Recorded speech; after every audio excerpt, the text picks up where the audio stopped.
èmi mọ bí wọ́n ṣe kì í ìran bàbá tẹ ẹ̀yìn gangan tí wọ́n fi fún ni lóbi tó gbó káká Àrìnpé mo mọ bí wọ́n ṣe kiri àwọn bàbá ńlá kú bàbá tó bí yín lọ́mọ tí wọ́n fi filé ńlá gbá níhìn lẹ́nu. Hi guys, good evening. My name is Bukola and I'm here with Omolola. Omolola, what do you do? I'm a chanter. I chant for living. My people call me official Lola chanter. Oh wow, you're a chanter. Yes. Okay, can we hear your voice? Okay. Àrìnpé mọ́ ọ̀dọ́ o ṣe bí wọ́n ní pàràpàrà tó bá gbọ́mọ ràjò náà ni ó darí ẹ̀ wálé mo tún débí ṣe èmi gangan wọ́n pọ́nmọ́ èyí la fi ń pètè àtijọ́ ìmọ̀ràn ikùn la fi ń pètè àtìlà àlejò tó wà lóhùn tó fẹ́ tẹ̀lé pẹ́pẹ́pẹ́ tó bá gbọ́ onílùú ní òkọ́kọ́ kí mo ṣe bá.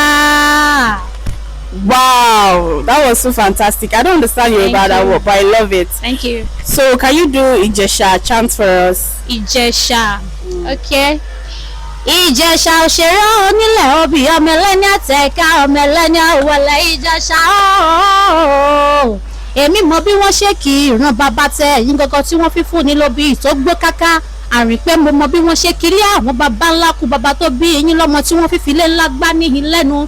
Òṣèré ọmọ olóbì séje òṣèré ọmọ olóbì sẹ́fà ńlá ọmọ olóbì mẹ́rìndínlógún ogún torí ikán wọn ja Hausa ogún torí obì wọn ja Ìjẹ̀ṣà ogún ja Ìjẹ̀ṣà ogún okòbí lọ ṣe bí nínú ilé bàbá tẹ ẹ̀yìn gangan ni.